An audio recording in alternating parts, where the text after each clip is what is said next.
some people want to have an explanation for how old the world is. And before we go into our bitachon series, we need to have a little bit of chizuk about our bitachon. Some people say that the world, according to Judaism, is 5,779 years old. But the scientists are finding bones of dinosaurs and different artifacts and fossils and so on that are millions and millions old, years old according to them. Now we've answered this in previous shiurim, but briefly, let's explain it this way. Number one, the dating system in the world today, according to scientists themselves, not according to Yaron Reuven, according to scientists themselves, is unreliable, unpredictable, and simply an educated guess. This is the reason why no two scientists are ever going to agree on the age of anything. One scientist is going to tell you that the world is 14 million years old. Another one's going to say it's 250 million. Another one's going to say it's 2 billion. Another one's going to say 14.3. And whoever says the more usually gets the biggest grant. But if you really think about it, think about your life. You've been in the world for what, 20, 30, 40, 50 years in the world? Imagine how much has happened in your life.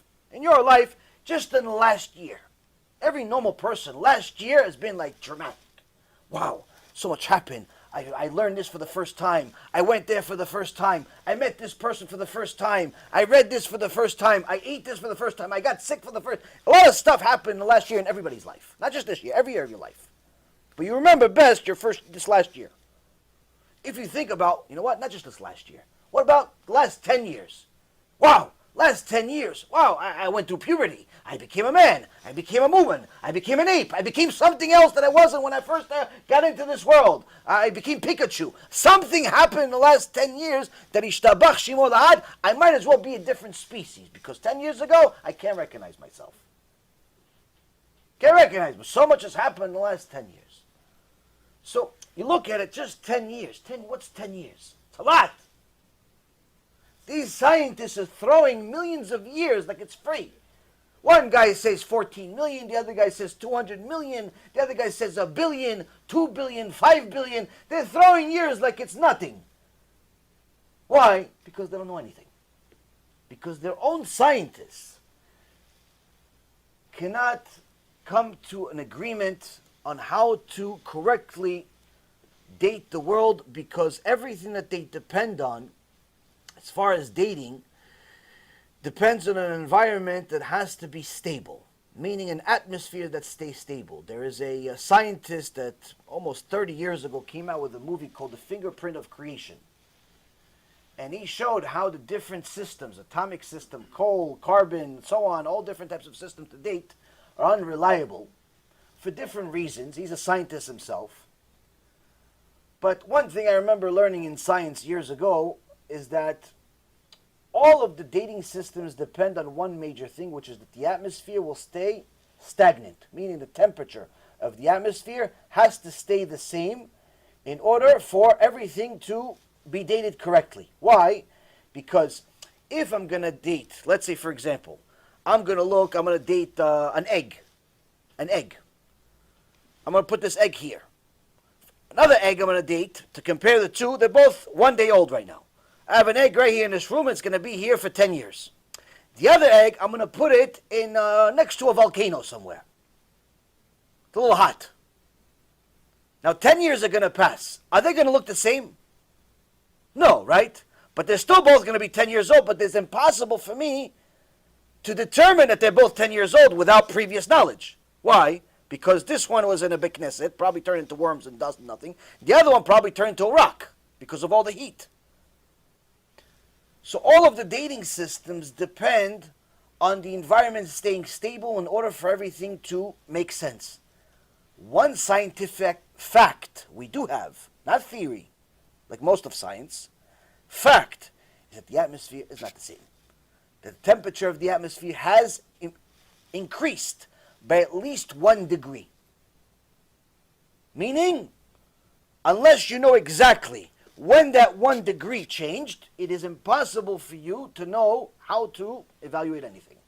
Therefore, meaning that all of these scientists that throw numbers in the air of how old this one is or how old that one is, they're all educated guesses. They like to call them theories. In reality, theory means an educated guess. Even all the scientists that, or people that think that they're scientists because they went to college for a couple of years and like to challenge us, they say, no, scientific theory is different than theory.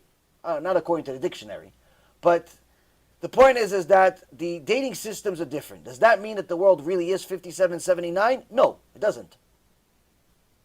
Doesn't mean that.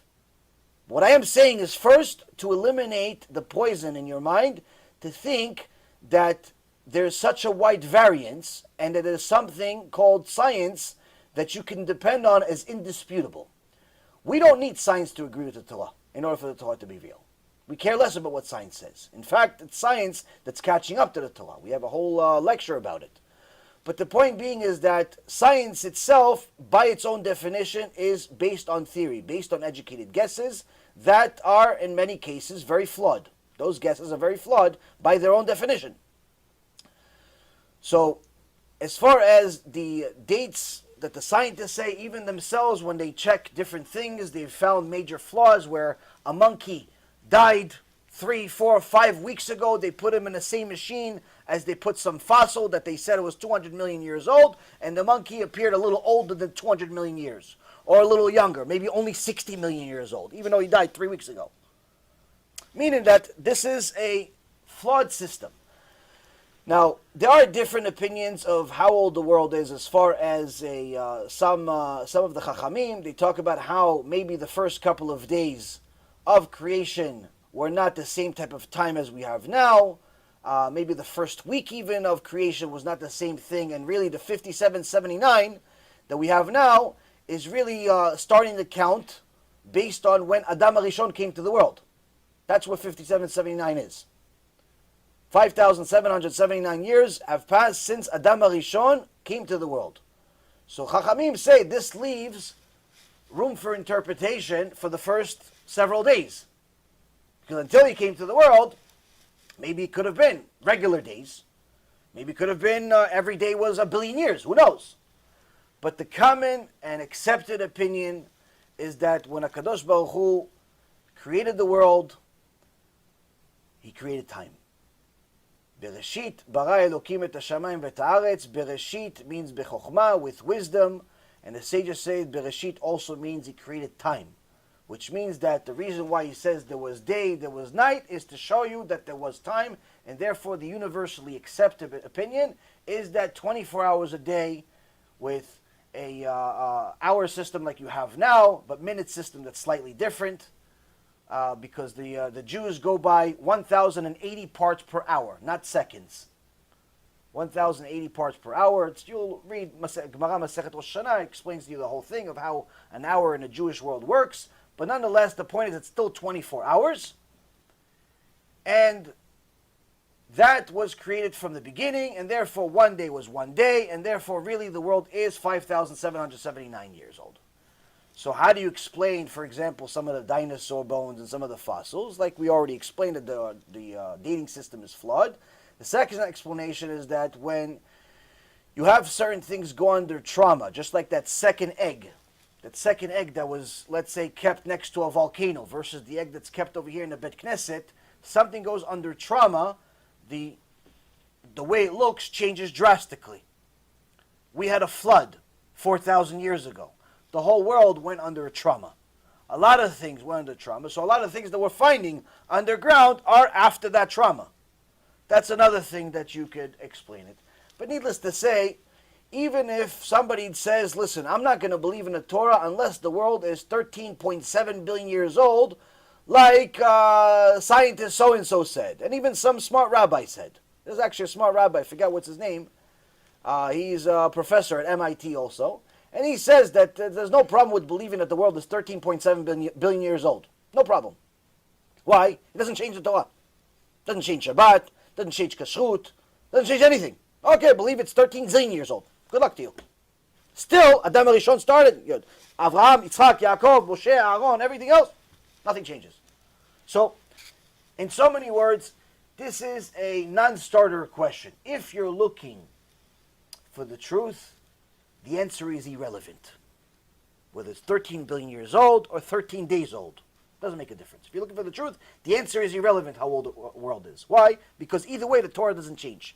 If you're looking for an excuse, then also the answer is not relevant. Why? Because no answer will be sufficient.